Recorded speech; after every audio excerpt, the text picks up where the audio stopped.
सीखेंगे और हम बहुत अच्छे से इस क्लास को भी और जितना भी हमारा एंड तक चलेगा सब बेहतरीन ढंग से ही करेंगे। तो फटाफट से आ जाएँगे, स्वाति है, राकेश है, साइलेंट है और विनीता है, निशा है, रिया, शिवानी, सोनी, सभी का most welcome. Good evening, good evening, good evening, good evening everyone. तो फटाफट से सेशन को स्टार्ट कर लिया जाए।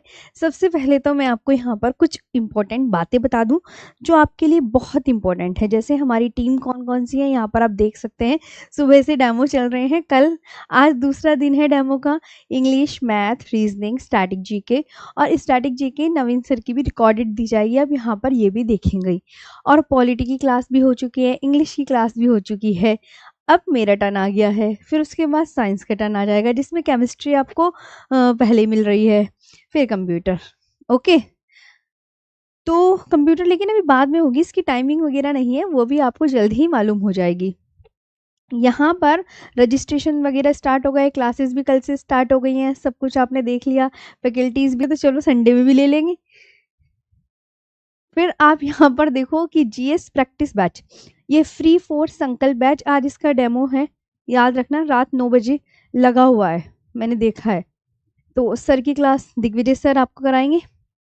फिर इसके बाद यहाँ पर हमने कल तो पढ़ ही लिया था, तो आगे का सेशन स्टार्ट कर लें जी। अब बोल दो एक बार, यस मैम, बिल्कुल अच्छे से स्टार्ट कर लो फिर।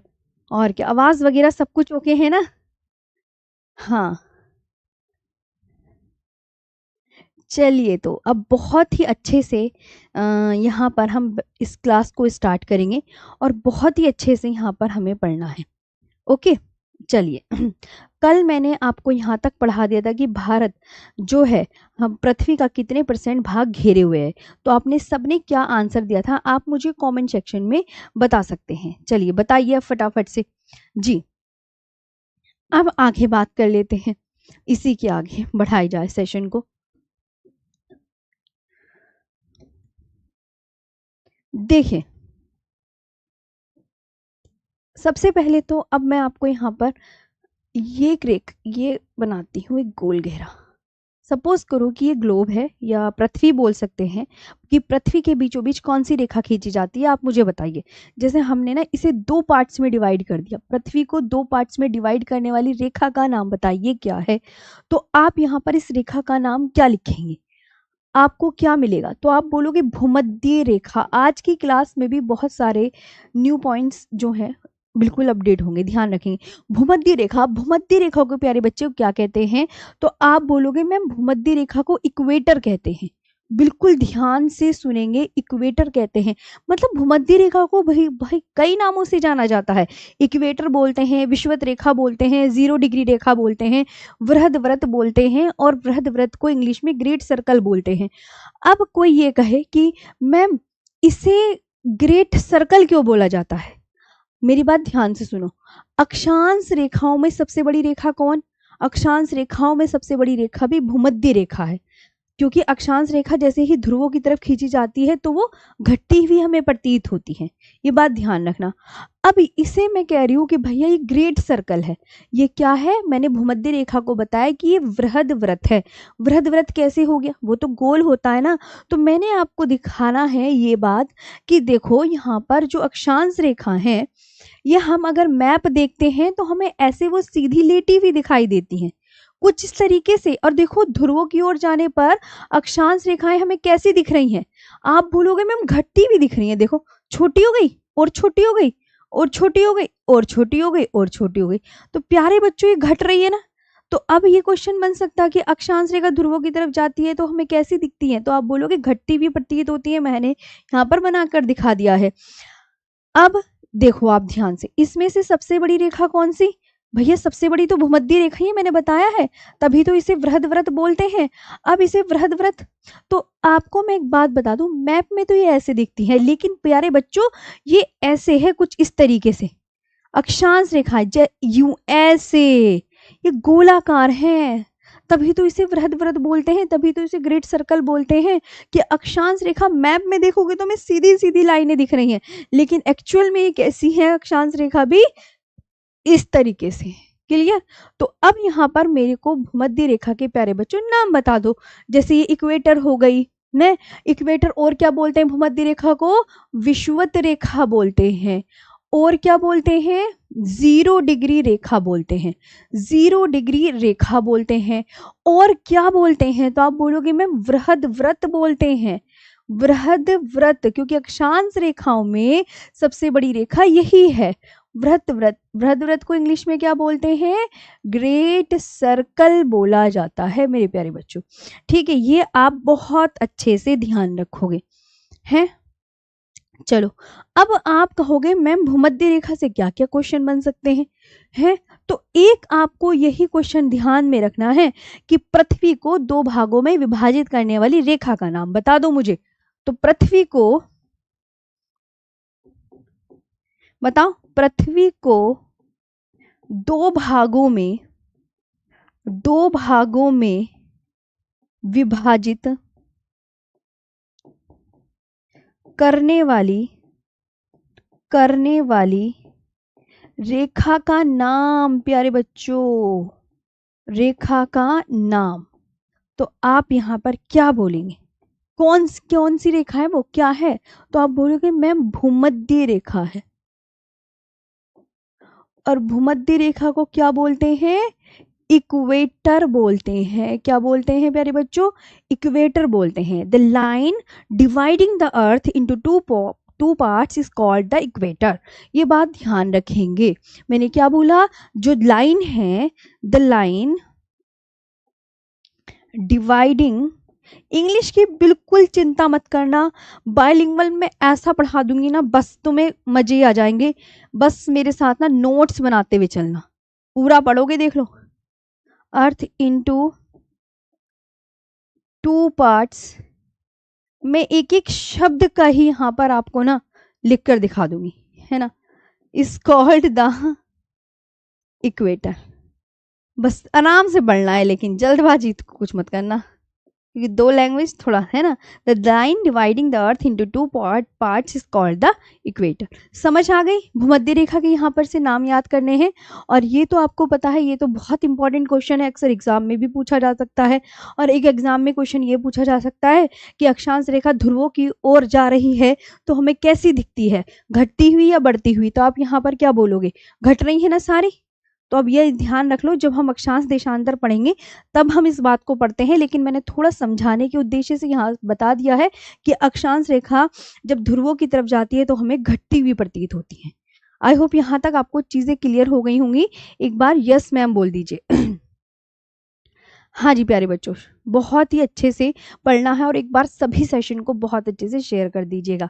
बहुत मन लगा के, पता है मैं इतनी शिद्दत से पढ़ाऊंगी ना इस बैच, मतलब हर बैच में, ये नहीं कि सारे बैच ही हमारे इंपॉर्टेंट होते हैं।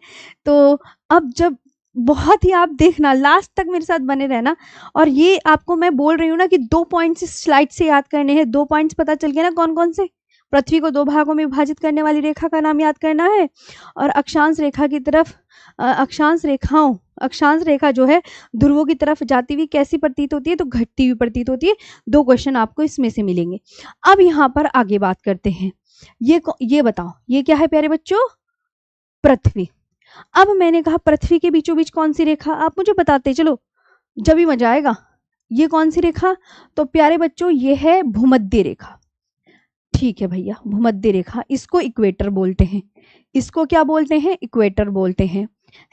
अब आपकी दीदी ये पूछ रही है कि ये बताओ ये कौन सी रेखा है। दीदी ने ये क्वेश्चन किया, फिर आप बोलोगे मैम ये तो कर्क रेखा है। अब मैंने कहा कर्क रेखा को इंग्लिश में क्या बोलते हैं? फटाक देनी आंसर देना है। ट्रॉपिक ऑफ कैंसर बोलते हैं, ट्रॉपिक ऑफ कैंसर बोलते हैं, ट्रॉपिक ऑफ कैंसर बोलते हैं।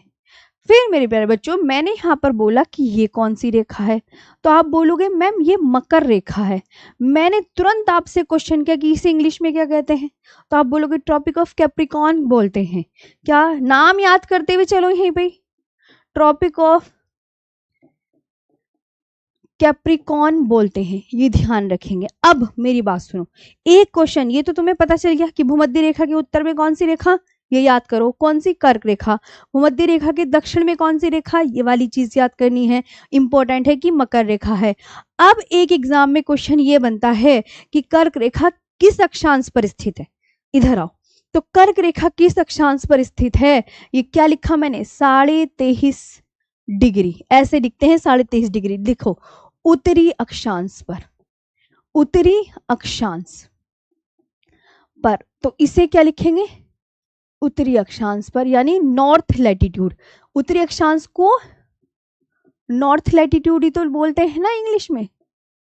Very good. अब प्यारे बच्चों, मैंने आपसे बोला कि मकर रेखा को क्या लिखते हैं, तो इसे लिखेंगे 23.5 डिग्री दक्षिणी अक्षांश पर।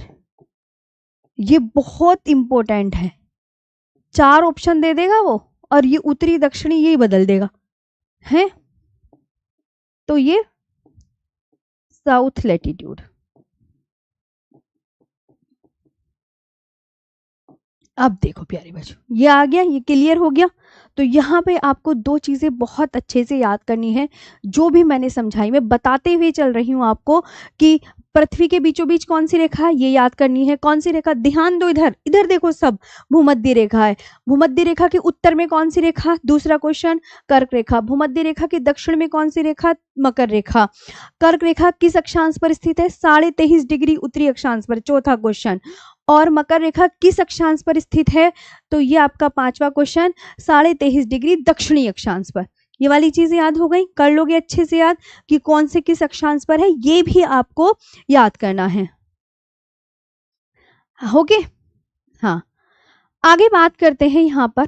चलिए, अब मैं तुम्हें एक चीज सिखाती हूँ, इधर आओ फटाफट से। ये वाली बातें भी तुम्हें क्लियर हो गई होंगी, आई होप। आगे बढ़ते हैं प्यारे बच्चों। देखो, मैंने कहा ये क्या है, ये पूरा गोला है।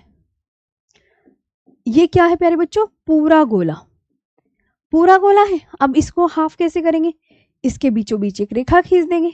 अब वो रेखा कौन सी है, आपको पता ही है मैम, वो तो भूमध्य रेखा है। गोले के बीचों बीच जो रेखा खींची हुई है वो भूमध्य रेखा ही तो है। तो अब भूमध्य रेखा से, अब मैं क्या बोल रही हूँ ध्यान से सुनो, मैंने आपसे बोला कि भूमध्य रेखा से ऊपर का पोर्शन, क्या बोला, भूमध्य रेखा से जो ऊपर का पोर्शन है वो उत्तरी गोलार्ध में पड़ता है। अब भूमध्य रेखा से नीचे का पोर्शन वो कहाँ पड़ता है, दक्षिणी गोलार्ध में पड़ता है। तो यहाँ पर भूमध्य रेखा, ये भूमध्य रेखा है, भूमध्य रेखा से ऊपर का पोर्शन कहाँ पड़ेगा, उत्तरी गोलार्ध में प्यारे बच्चों। अब भूमध्य रेखा से नीचे का पोर्शन कहाँ पड़ता है, दक्षिणी गोलार्ध में पड़ता है। गोलार्ध, पूरे गोले के आधे भाग को गोलार्ध कहा जाता है।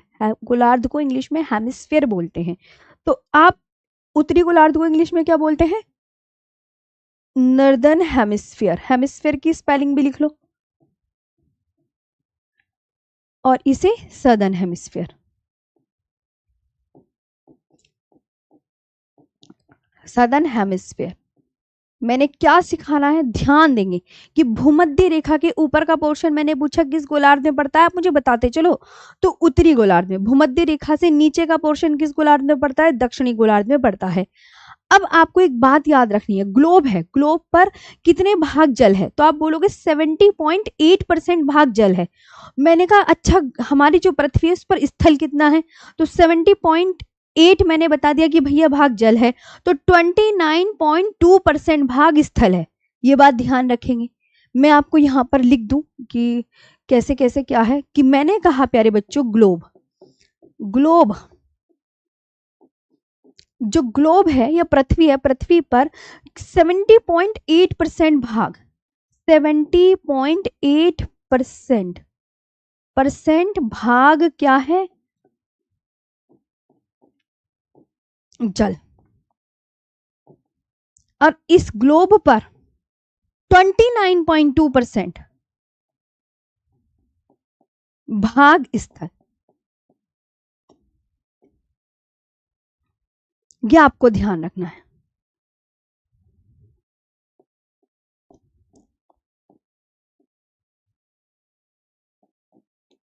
लैंड है, ये ध्यान रखना है। अब एक बात बताऊं, उत्तरी गोलार्ध, अब उत्तरी गोलार्ध जब हम मैप उठा के देखते हैं तो उत्तरी गोलार्ध में आप ये देखते हो कि मैम जितने भी जो कॉन्टिनेंट है, कॉन्टिनेंट आपने देखोगे तो आपने यहाँ पर जब हम पढ़ेंगे अभी आगे भारत का जो भौतिक प्रदेश पढ़ते हैं हम, तो उसमें यहाँ पर आप देखोगे कि नॉर्थ अमेरिका हो गया, यूरोप हो गया, एशिया हो गया, ये जो है ये किसके अंगारा लैंड के हिस्से में आ जाते हैं। साउथ अमेरिका, यहाँ आगे अफ्रीका, यहाँ आता है आपका प्रायद्वीपीय भारत, ऑस्ट्रेलिया, अंटार्कटिका, ये नीचे के गोंडवाना लैंड के हिस्से हैं। अभी आगे पढ़ेंगे वो भारत के भौतिक प्रदेश में। तो अब यहाँ पर जो ये यहाँ के महाद्वीप हैं, यहाँ पर इन्होंने स्थल को ज्यादा घेरे हुए हैं। मतलब मैंने कहने का मतलब यह है कि उत्तरी गोलार्ध में जब हम उत्तरी गोलार्ध को देखते हैं तो यहाँ पर स्थल ज्यादा दिखता है, इसलिए इसे क्या कहा जाता है, उत्तरी गोलार्ध को एक अन्य नाम से भी जाना जाता है। तो उत्तरी गोलार्ध को बोलते हैं स्थलीय गोलार्ध, स्थलीय गोलार्ध को इंग्लिश में बोलते हैं लैंड हेमिस्फीयर। यानी इसमें ग्लोब का लगभग 60% भाग, ये जो 60% भाग है ना, ये स्थलीय है और 40% पानी है। अब दक्षिणी गोलार्ध में जब हम महाद्वीपों को देखेंगे तो दक्षिणी गोलार्ध में आपको ये दिखेगा मैम यहाँ तो पानी पानी ज्यादा दिख रहा है, यहाँ हमें स्थल कम दिख रहा है। तो दक्षिणी गोलार्ध को इसलिए हम जलीय गोलार्ध कहते हैं क्योंकि 81% भाग जल से घिरा है इस दक्षिणी गोलार्ध का। कितने परसेंट भाग? 81% भाग जल से घिरा है। तो दक्षिणी गोलार्ध में लगभग 81% भाग जल से घिरा है, इसलिए इसे हम जलीय गोलार्ध बोलते हैं, वाटर हेमिस्फीयर बोलते हैं। ये आप बहुत अच्छे से ध्यान रखेंगे। तो अब मैंने क्या बताई बात कि उत्तरी गोलार्ध में क्या है, उत्तरी गोलार्ध में स्थल ज्यादा है। तुम्हें सिर्फ इतना याद रखना है, देखो ध्यान से, कि उत्तरी गोलार्ध में स्थल ज्यादा है भैया, पानी कम है। दक्षिणी गोलार्ध में पानी ज्यादा है, जल ज्यादा है और स्थल कम है। मतलब जल दक्षिणी गोलार्ध में 81% है और 20% पे सिर्फ भूमि नजर आएगी।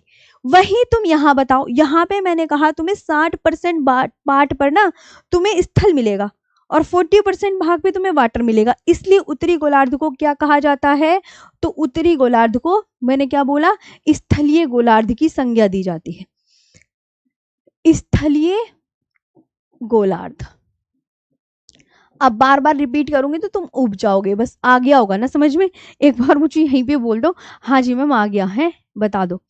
तो आप बोलोगे मैम स्थलीय गोलार्ध, स्थलीय गोलार्ध को प्यारे बच्चों इसे लैंड हेमिस्फीयर बोलते हैं, हेमिस्फीयर। अब देखो ध्यान से, अब दक्षिणी गोलार्ध है, दक्षिणी गोलार्ध को क्या बोला जाता है, जलीय गोलार्ध। मैं भी ना तुम्हें ये लिखवा देती हूँ, जलीय गोलार्ध। क्यों? और जलीय गोलार्ध को क्या बोलेंगे, वाटर हेमिस्फीयर, हेमिस्फीयर। ये बात आप बहुत अच्छे से ध्यान रखेंगे। मैंने आपको क्या चीज सिखाई, मैंने कहा कि 60% भाग स्थल है, कितना, उत्तरी गोलार्ध का 60% भाग स्थल, और इसका दक्षिणी गोलार्ध में मैंने क्या बताया कि 81% भाग जल है, 81% भाग जल। भाई जब जल है तो तभी तो इसे जलीय गोलार्ध बोल रहे हैं, तभी तो इसे स्थलीय गोलार्ध बोल रहे हैं। वाटर हेमिस्फीयर किसे बोलते हैं, तो आप बोलोगे मैम वाटर हेमिस्फीयर तो दक्षिणी गोलार्ध को बोलते हैं और स्थलीय गोलार्ध उत्तरी गोलार्ध को बोला जाता है। क्लियर हो गई यहाँ तक? एक बार आप मुझे यस मैम करके बता दो तो थोड़ा सही लगेगा। अच्छा बोलो फटाफट से, यहाँ तक आपको प्लीज समझ में आया? जल्दी से कमेंट सेक्शन में प्यारे बच्चे सभी बताएंगे। यहाँ तक सबको क्लियर है? बहुत इंपॉर्टेंट क्लास है और प्लीज सभी अच्छे से क्लास को लाइक करेंगे, शेयर करेंगे, कंजूसी नहीं करेंगे। ये एक बार यस मैम तो बोल दो, तभी तो मुझे पता चलेगा हाँ या ना। जल्दी जल्दी बताओ, ऐसे काम नहीं चलने वाला। मैम यस मैम, सब कुछ ओके है ना? ठीक है, फिर आगे बात कर ली जाए। जी जी, विनय है, हैप्पी, रेखा चौधरी, ज्योति राम। चलिए बस बातें नहीं, आगे बढ़ते हैं। मैं यही देखना चाह रही थी कि सही समझ में आ रहा है नहीं। आगे बात करते हैं गोलार्ध। अब तुमने ये कहा कि मैम जब हमने इतना सारा पढ़ लिया तो गोलार्ध, गोलार्ध को इंग्लिश में क्या बोलते हैं, एक लफ्ज याद करना है। गोलार्ध को इंग्लिश में क्या बोलते हैं, हेमिस्फीयर। याद करो ये भी बाई पॉइंट, हेमिस्फीयर बोलते हैं। गोलार्ध को इंग्लिश में प्यारे बच्चों क्या बोला जाता है, हेमिस्फीयर। गोलार्ध होता क्या है, ये पूरा गोला था, पूरा गोला था ना, हमने पूरे गोले को दो भाग में डिवाइड कर दिया, भूमध्य रेखा ने इसे दो भाग में डिवाइड किया, तो आप खुद बोलोगे मैम पूरे गोले के आधे भाग को गोलार्ध कहते हैं, यही तो बोलते हैं, पूरे गोले के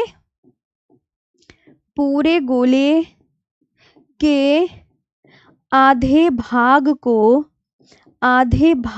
को गोलार्ध हेमिस्फीयर कहते हैं, हेमिस्फीयर कहते हैं, राइट। चलो आगे बढ़ते हैं, आगे बात करते हैं, यहां पर बहुत ध्यान से सुनना है। मैं आपसे कहूं कि भारत जो है वो विश्व के कितने नंबर का बड़ा देश है, तो भारत विश्व में कितने नंबर का बड़ा देश है ये बताओ, तो आप बोलोगे मैम 7वां बड़ा देश है। कितना, वेरी इंपॉर्टेंट, 7वां बड़ा देश, 7वां बड़ा देश, ये याद रखना। 7th largest country in terms of area, 7th largest country in terms of area, in terms of area, okay. Bharat किस रेखा के उत्तर में स्थित है, भारत भूमध्य रेखा के, क्या भारत, ये मैंने बात सही बोली, भारत भूमध्य रेखा के उत्तर में स्थित है, उत्तर में स्थित, कैसे पता चला, अभी मैं बना के दिखाऊंगी। India is situated, India is situated to the north of the equator, कैसे, यहां पर आओ, मैं आपको, ये मैंने क्या बनाया, ये मैंने ग्लोब बनाया, पृथ्वी के बीचों बीच कौन सी रेखा खींची गई ये बताओ, पृथ्वी के बीचों बीच प्यारे बच्चों आप बोलोगे मैम वही भूमध्य रेखा जिसे इक्वेटर बोलते हैं, है ना, इक्वेटर याद है, इसे इक्वेटर भी बोलते हैं, इक्वेटर, इक्वेटर। अब देखो मैंने यहां पर बनाया अपना प्यारा भारत, ये बनाया, ये बना दिया। अब भारत के बीचों बीच कौन सी रेखा खींची गई है, कोई जानता है? हाँ जी मैम मैं जानता हूँ, भारत के बीचों बीच कर्क रेखा, कर्क रेखा को मैंने बताया था इंग्लिश में ट्रॉपिक ऑफ कैंसर बोलते हैं, और पहली वाली स्लाइड पे लिखी हुई है ये बात, है ना। तो अब खुद देखो कि ये क्वेश्चन यहां से बनेगा कि भारत किस रेखा के उत्तर में स्थित है, भारत किस रेखा के उत्तर में, तो ये उत्तर में तो है, तो ये भूमध्य रेखा के उत्तर में है, खुद देखो भूमध्य रेखा ये रही, और इसके उत्तर में स्थित है ना हमारा प्यारा भारत, तो भूमध्य रेखा के उत्तर में, समझ आया, भूमध्य रेखा के उत्तर में, तो भारत किस रेखा के उत्तर में है, भूमध्य रेखा के उत्तर में स्थित है प्यारा भारत, ओके वेरी गुड। अब एक बात आती है कि भारत, जब छोटे छोटे बेसिक पॉइंट्स भी लेके चलने हैं, भारत कौन से गोलार्ध में स्थित है, तो भारत उत्तर पूर्वी गोलार्ध में स्थित है, कौन से में, उत्तर पूर्वी गोलार्ध में स्थित है, कैसे, अभी वो मैप में दिखाऊंगी, थोड़ा सा सब्र करो, है ना। इंडिया लाई नॉर्थ ईस्ट हेमिस्फीयर, इंडिया लाई कहा, नॉर्थ ईस्ट हेमिस्फीयर, कैसे, अभी बना के दिखाती हूं,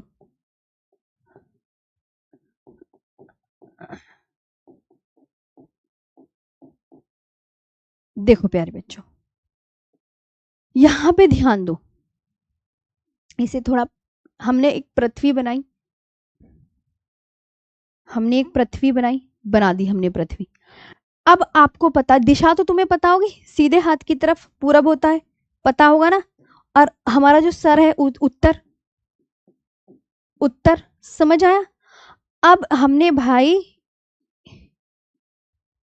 ऐसे कर दिया, हमारा प्यारा भारत कहाँ है, सबको पता है भैया, यहाँ पर बढ़ता है हमारा प्यारा भारत, ये है हमारा प्यारा भारत। तो प्यारा भारत किन दो दिशाओं के बीच में है, खुद देखो अपने आप है। तो आप बोलोगे यस मैम सही कह रहे हो, उत्तर और पूर्वी है। तो भारत कौन से गोलार्ध में स्थित है? भारत उत्तर पूर्वी गोलार्ध में स्थित है। क्या ये वाली स्लाइड आपको क्लियर हुई? ये बता दीजिए, क्या ये स्लाइड आपको क्लियर हुई है? बहुत अच्छे से आपको याद करना है। सभी अच्छे से क्लास को लाइक करेंगे, कंजूसी नहीं। प्यारी सी ऑफलाइन कमेंट्स, कल की भी बहुत शानदार कमेंट्स थी। आप बिल्कुल यकीन रखें, मैं आपसे प्रॉमिस कर रही हूँ आपको इतना शानदार मैं पढ़ाऊंगी, ये मेरी खुद की जिम्मेदारी है। ज्योग्राफी में एक क्वेश्चन ये उम्मीद करती हूँ कि कुछ भी गलत ना हो, बस आपको लेकिन लास्ट तक मेरे साथ नोट्स भी बनाने पड़ेंगे। हाँ ये देखना है मुझे। जी बिल्कुल, ऐसे काम नहीं चलेगा, नोट्स भी बनवाऊंगी मैं साथ साथ। भाई थोड़ी सी मेहनत तो तुम्हें भी करनी है ना। चलिए अब बात कर लेते हैं आगे बहुत अच्छे से। तो आपको ये सब तो पता चल गया। एक प्यारा सा मैप बनाओ इंडिया का।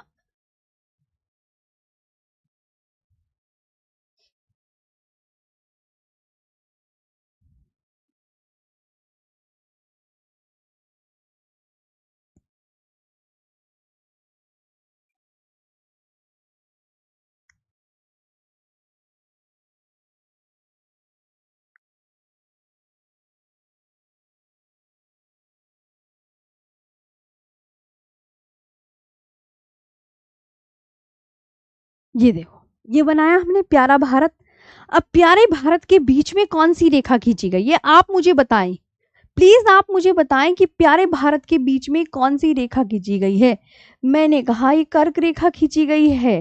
कर्क रेखा को क्या बोलते हैं? मेरे साथ बोलते हुए चलो, मेरे साथ ही बोलते हुए चलना है। ट्रॉपिक ऑफ कैंसर बोलते हैं मैम। हमारे प्यारे पृथ्वी के बीचों बीच भूमध्य रेखा, भारत के बीचों बीच कर्क रेखा। कर्क रेखा मैं क्यों बताई, इधर देखो, अब मेरी बात ध्यान से सुनो। कर्क रेखा है, कर्क रेखा की जो ऊपर का पोर्शन देख रहे हो, खुद ध्यान से देखो। हाँ मैम कर्क रेखा के ऊपर बहुत अच्छा खासा पोर्शन बढ़ रहा है। तो ये जो है ये पूरा उपोष्ण कटिबंध में है। ये पूरा प्यारे बच्चों उपोष्ण कटिबंध में है। उपोष्ण कटिबंध को इंग्लिश में बोलते हैं टेम्परेट जोन। क्या बोलते हैं? टेम्परेट जोन बोला जाता है मेरे प्यारे बच्चों। अब कर्क रेखा के जो नीचे का पोर्शन है वो उष्ण कटिबंध में पड़ता है, वो उष्ण कटिबंध में पड़ता है। उष्ण कटिबंध खुद देखो, तो इसे उष्ण कटिबंध को इंग्लिश में बोलते हैं ट्रॉपिकल जोन। तो भारत, अब एक क्वेश्चन बनता है कि भारत जो है हमारा प्यारा भारत, वो किस कटिबंध में स्थित है, किस जोन में स्थित है। तो जो भारत है वो आपको बहुत अच्छे से याद रखना है। मैंने क्या लिखा? उष्ण व उपोष्ण लिखे। यहाँ देखो, भारत उष्ण व उपोष्ण दो कटिबंध में स्थित है, ट्रॉपिकल एंड टेम्परेट जोन। अब यहाँ पर आगे बात कर लेते हैं कि भारत उष्ण व उपोष्ण कटिबंध कटिबंध में स्थित है, में स्थित है।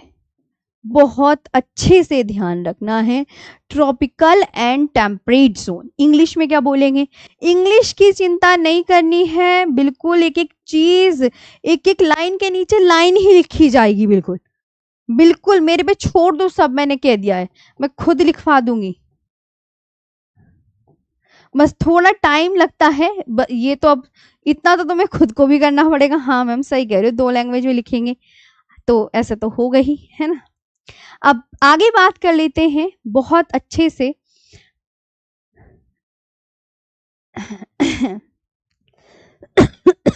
केमिस्ट्री, अरे मेरे बाद इकोनॉमिक्स। अंकुर मैं ये कह रही हूँ कि इकोनॉमिक्स मतलब ज्योग्राफी खत्म होने के बाद, जब खत्म हो जाएगी पूरी तरीके से तब होगी, तब स्टार्ट होगी इकोनॉमिक्स। तो अभी तो हमारे सर केमिस्ट्री की क्लास लेंगे आपकी 6 बजे से, कुछ भी समझ लेते हो।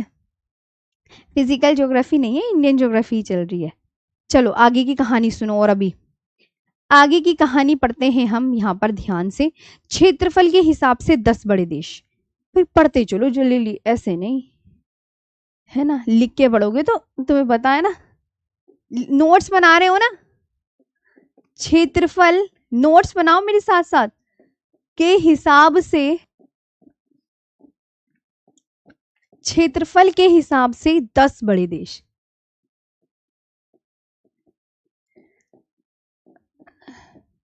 इंग्लिश में क्या लिखेंगे? टॉप 10 कंट्रीज लिखो।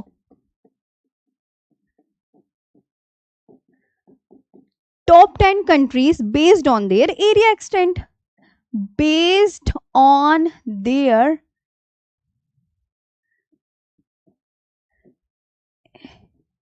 Area extent.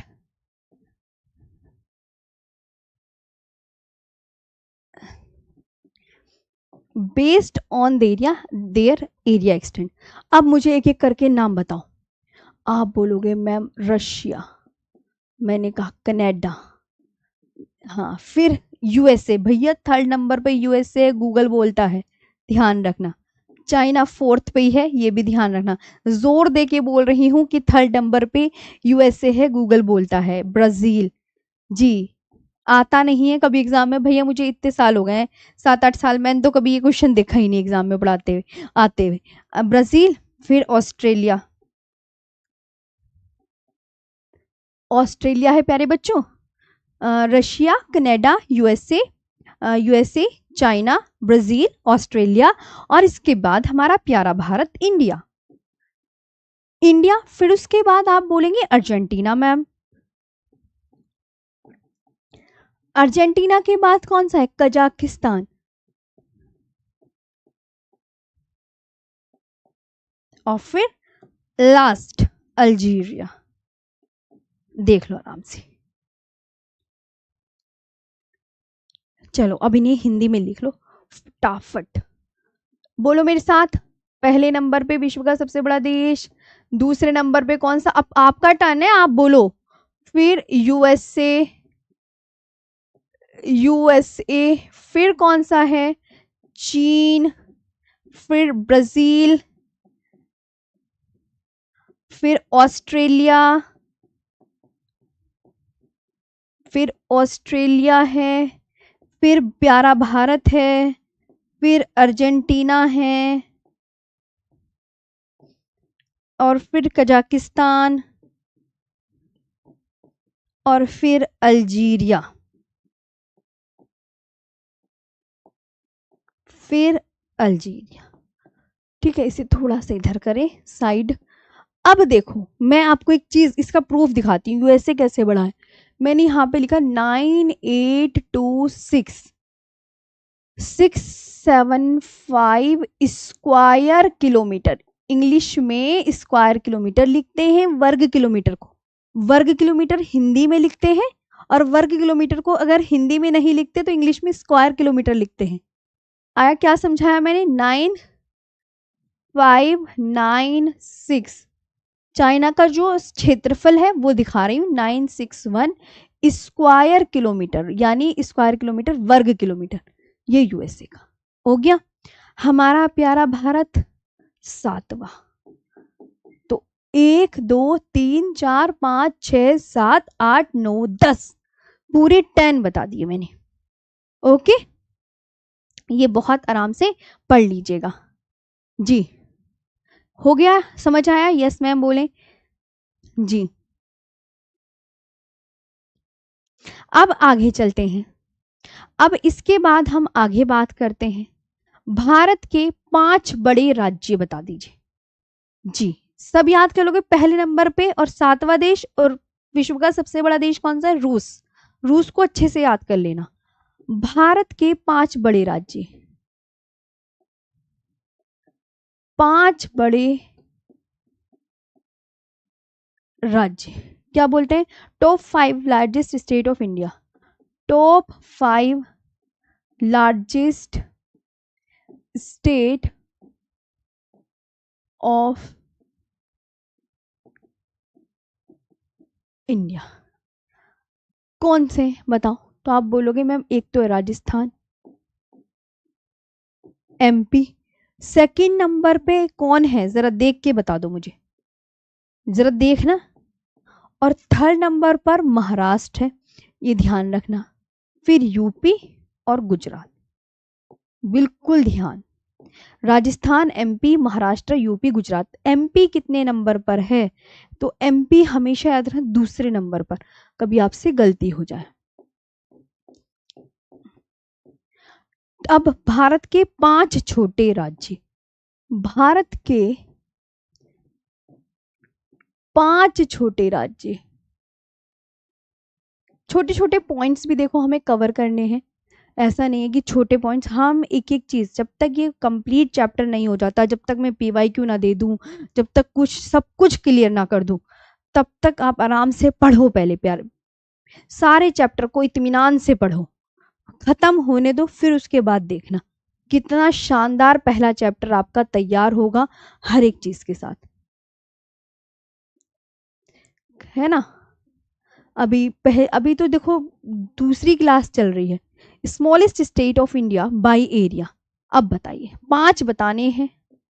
छोटे छोटे पॉइंट्स को हमें किनारे नहीं लगाना, उन्हें भी हमें बहुत अच्छे से करना है। कि भैया गोवा है, गोवा आप बोलोगे गोवा, गोसी त्रिनामी, गोसी त्रिनामी, गोसी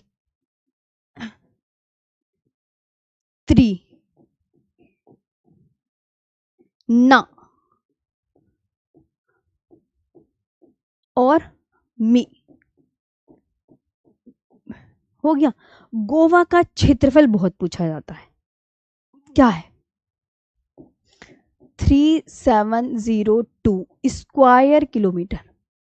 स्क्वायर किलोमीटर लिख लो या वर्ग किलोमीटर लिख लो, एक ही बात है।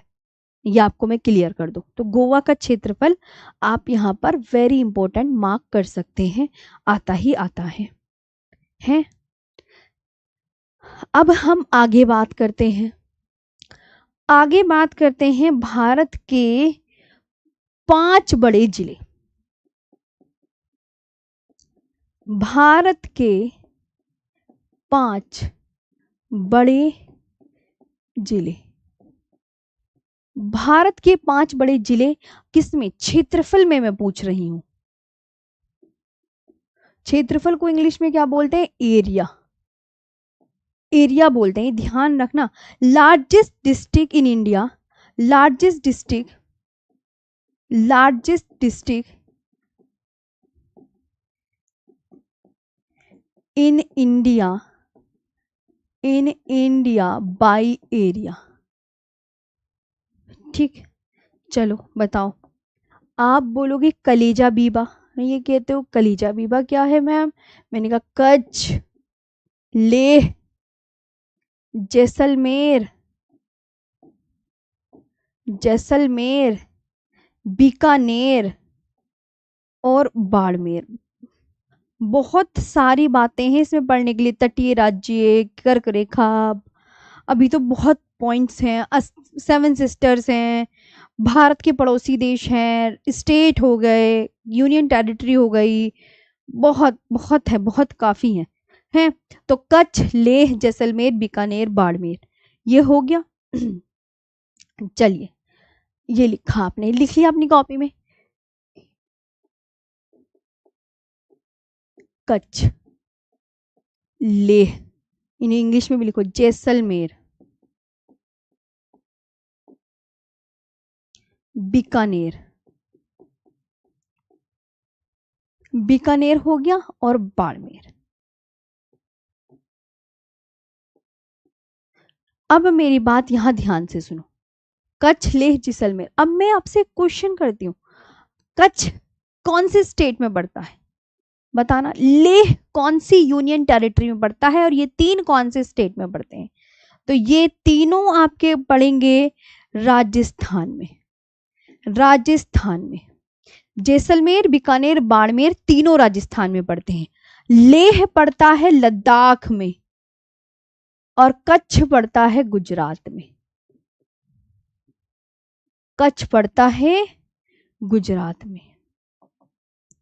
यहां पे भी आपको एक बात बता दूं, जैसे ये कच्छ है, ये बड़ा कैसे? तो इसका जो क्षेत्रफल 45,674, 45,674 स्क्वायर किलोमीटर है। स्क्वायर किलोमीटर ना लिखो, वर्ग किलोमीटर लिख लो।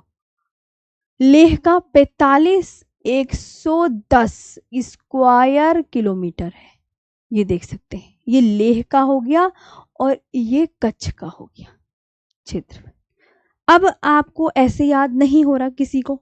नहीं नहीं मैम, हमें तो याद नहीं हो रहा। मैंने कहा इसकी एक ट्रिक है, इसकी एक ट्रिक है कलेजा बीबा। कलेजा बीबा। अभी कहानी अभी आगे भी बहुत इंटरेस्टिंग सी आएंगी, तो अब क्या बोलोगे मैम? कच्छ, लेह, जैसलमेर, बीकानेर और बाड़मेर। ओके, अच्छे से याद हुआ? यस, एक बार बोलो, मुझे बता दो। इसके बाद हम चलते हैं मैम। मैम याद करने की भी ट्रिक दीजिए। बिल्कुल, जी जी, अभी बहुत कुछ है पहले चैप्टर में, अभी खत्म नहीं हुआ है। हाँ, जल्दी से अच्छे से क्लास को बिल्कुल लाइक करें प्यारे बच्चों, बहुत अच्छे से पढ़ना है। प्यारी सी ऑफलाइन कमेंट्स करके भी बताना है कि सेशन कैसे लगा। जी, अच्छे से। जी जी, यहाँ तक आपको ये ध्यान रखने, भारत के 5 बड़े जिले ये है कच्छ, लेह, जैसलमेर, बीकानेर, बाड़मेर। बिल्कुल।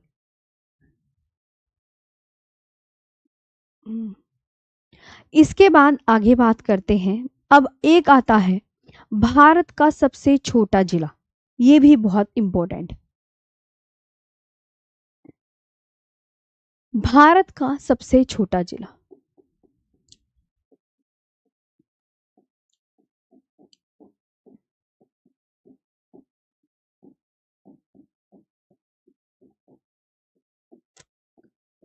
भारत का सबसे छोटा जिला, smallest district in India,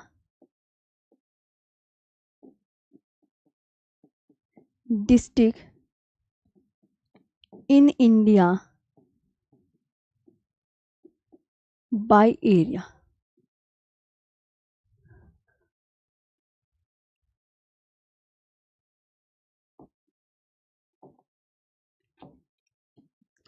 Bharat का सबसे छोटा जिला, केरल में स्थित, केरल में स्थित माहे, माहे पुदुचेरी का जिला।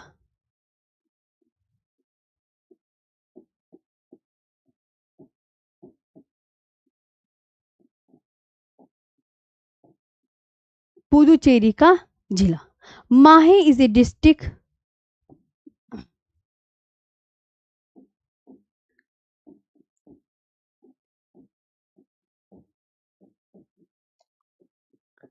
माहे is a district of Puducherry, of Puducherry,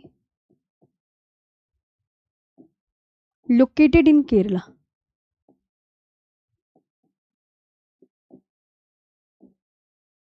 located in Kerala.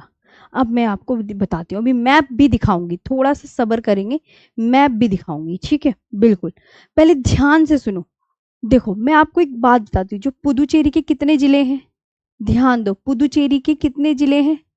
Puducherry के मैंने कितने जिले लिखे, जरा देखना, कमेंट सेक्शन में बताना। पुदुचेरी के 4 जिले। अब ये 4 जिले जो हैं, ये 3 राज्यों में स्थित है, 3 राज्यों में स्थित है, ये 3 राज्यों में स्थित है। ये आपको बहुत अच्छे से याद रखनी है।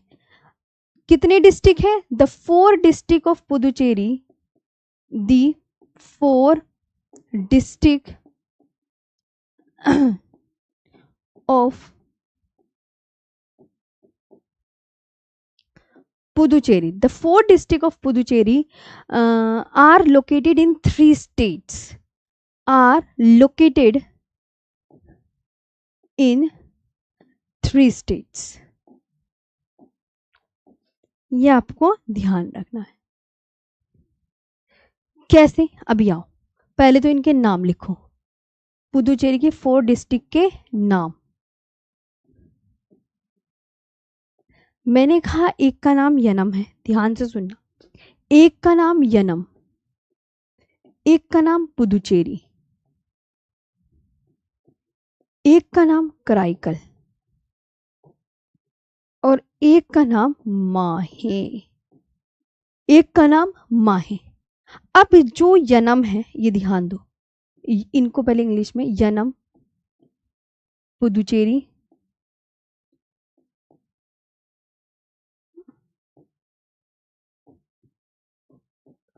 कराईकल और माहे। माहे। अब देखो, मैंने कहा यनम किस स्टेट में पड़ता है? यनम आंध्र प्रदेश में पड़ता है। आंध्र प्रदेश में। यनम कहाँ पड़ता है? आंध्र प्रदेश में। पुदुचेरी कराईकल तमिलनाडु में। कहाँ पड़ते हैं? तमिलनाडु में। और माहे कहाँ पड़ता है? केरला में। बहुत इंपॉर्टेंट, याद करना है पूरी बात। जब बोला करूँ ना इंपॉर्टेंट, तो समझ लेना इंपॉर्टेंट है, और वो बहुत अच्छे से याद होना ही चाहिए। अब मैं एक मैप बना के दिखा दूं, और अभी मैं वैसा मैप भी दिखा दूंगी।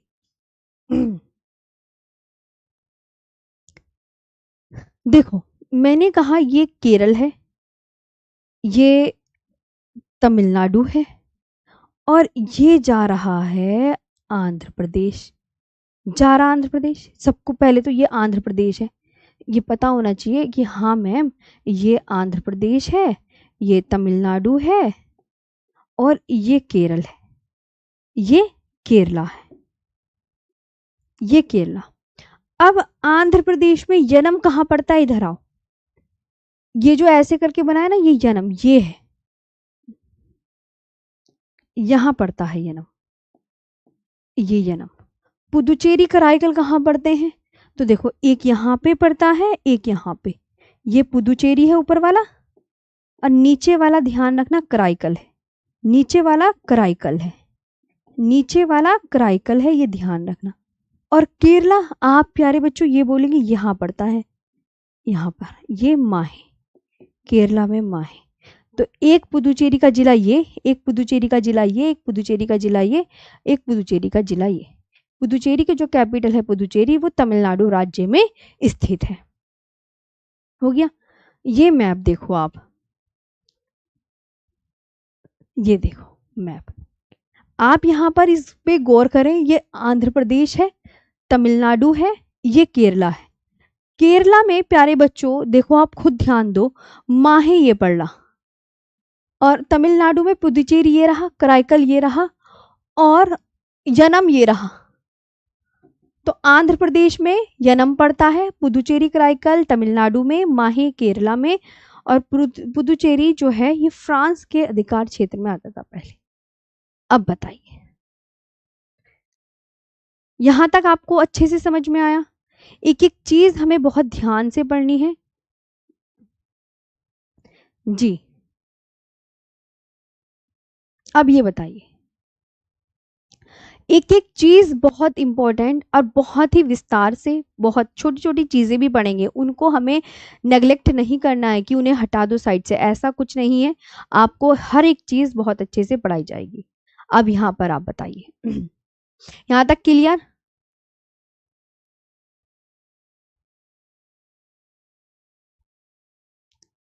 यहाँ तक आपको समझ में आया? ये बताओ। Yes ma'am. ठीक है, तो आपको मैंने यहां पर पूछा कि भारत का सबसे छोटा जिला कौन सा है। देखो यहां पर आ जाइए, यहां पर आ जाइए। मैंने आपसे ये पूछा कि भारत का सबसे छोटा जिला, तो आप बोलोगे मैम केरल में स्थित माहे पुदुचेरी का जिला है सबसे छोटा। जब जिले की बात कर रहे थे तब ये कहानी मैंने फिर सोचा कि जब हम भारत के स्थित, मतलब भारत का सबसे छोटा जिला पूछ रहे हैं, तो मैंने सोचा आपको पुदुचेरी के बारे में बता दिया जाए। भाई ये किसी किसी को, हर किसी को नहीं पता होता कि पुदुचेरी जो है इतने के अंदर आता है। आराम से अब बहुत अच्छे से आपको यहाँ पर सारी चीजें कवर करनी है जी। अब हम आगे बात करेंगे भारत के सुदूरस्थ बिंदुओं की। न्यू टॉपिक, मतलब इसी के अंदर एक सब टॉपिक है ना, वो न्यू टॉपिक बन जाता है कि भैया अब पुदुचेरी के बारे में इतनी बातें खत्म हो गई हैं, अब हम पढ़ेंगे भारत के सुदूरस्थ बिंदु की, कि भारत का उत्तरी बिंदु कौन सा है, भारत का पूर्वी बिंदु कौन सा है, भारत का पश्चिमी बिंदु कौन सा है, और भारत का मुख्य भूमि का बिंदु कौन सा है, और भारत का दक्षिणतम बिंदु कौन सा है। तो वैसे तो क्लास का भी टाइम अब ऑफ होने को ही हो गई है, तो वैसे थोड़ा थोड़ा बता दूं। देखो, जैसे भारत का पूर्वी बिंदु है, आपको पता है क्या है? गुहार मोती है, सभी अच्छे से जानते हैं। गुहार मोती है। और भारत का जो पूर्वी बिंदु है वो कहाँ पर है? तो आप बोलोगे मैम अरुणाचल प्रदेश। अच्छा, एक बात बताओ, क्या आप ये जानते हो कि अरुणाचल प्रदेश का पुराना नाम क्या था? अरुणाचल प्रदेश को पहले उत्तर पूर्वी सीमांत agency, north east frontier agency यानी नेफा के नाम से जाना जाता था। ये ध्यान रखना, अरुणाचल प्रदेश को नेफा के नाम से जाना जाता था। अब इस क्षेत्र को 1972 तक, यानी अरुणाचल प्रदेश को 1972 तक नेफा के रूप में जाना गया। फिर इसके बाद इसे यूनियन टेरिटरी का दर्जा दे दिया। लेकिन जब ये पूर्ण राज्य, पता है कब बना? 20 फरवरी 1987 को यह पूर्ण राज्य बन गया। तो अरुणाचल प्रदेश का पुराना नाम आप बहुत अच्छे से याद रखेंगे, नेफा है। नेफा की full form north east frontier agency है, ये आपको ध्यान रखना है।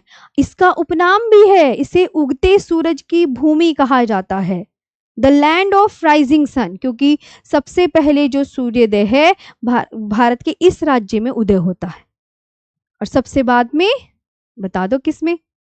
बताओ। तो आपको पता था अरुणाचल प्रदेश का पुराना नाम? तो अभी हम कल जब ये पढ़ेंगे भारत के सुदूरस्थ बिंदु, तो इन्हें बहुत अच्छे से पढ़ेंगे, बहुत ही विस्तार पूर्वक पढ़ेंगे।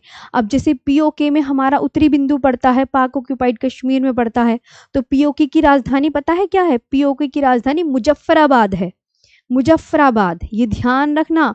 और पीओके आपको पता है भारत और पाकिस्तान के बीच विवादित है तो हमारा हिस्सा, लेकिन चलो कोई नहीं, हाँ अवैध कब्जा कर रखा है। और सियाचिन ग्लेशियर कितना इंपॉर्टेंट, भारत का कौन सी रेंज पर है ये सियाचिन ग्लेशियर? भारत का मोस्ट इंपोर्टेंट ग्लेशियर है, एग्जाम में पूछा जाता है काराकोरम रेंज पर स्थित है। और दुनिया का सबसे ऊंचा युद्ध क्षेत्र है ये, याद रखेंगे। और 1984 में भारत ने ऑपरेशन मेघदूत के जरिए यहाँ पर क्या किया था? नियंत्रण स्थापित किया था, ऑपरेशन मेघदूत। तो अभी तो जब भारत के सुदूरस्थ बिंदु पढ़ेंगे तो अभी टाइम तो ऑफ करने का आ गया है, वो हम कल पढ़ेंगे।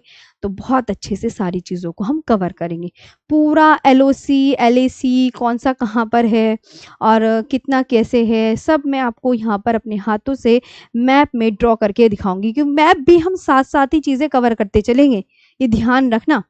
तो अब बताओ आज का सेशन कैसे लगा? बस इतनी जल्दी हो नहीं पाएगा, इसलिए मैंने थोड़ा ना मुँह ज़बानी बोल दिया। भारत के सुदूरस्थ बिंदु वो तो अब हम कल की क्लास में पढ़ेंगे। हाँ जी, उगते सूर्य का देश जी, लैंड ऑफ राइजिंग सन। और प्यारी सी कमेंट्स में तुम ऑफलाइन क्वेश्चन भी तो बताओगे, वो तो तुम्हारी मैं बता देती हूँ। मैं आज तुमसे पूछूंगी क्वेश्चन।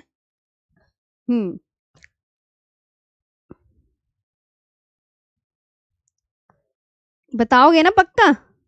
चलो ऑफलाइन कमेंट्स के फटाफट जल्दी से, भारत किस रेखा के उत्तर में? के उत्तर में, स्पीड में लिख रही हूं ये, है ना। और भारत के बीचों बीच कौन सी रेखा?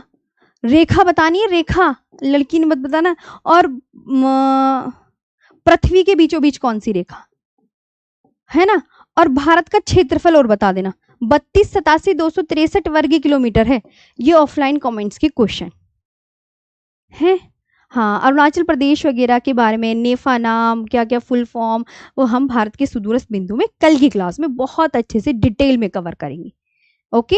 और पीओके वगैरह की राजधानी वगैरह मैं सब अपने मैप से ड्रॉ करके बनाऊंगी।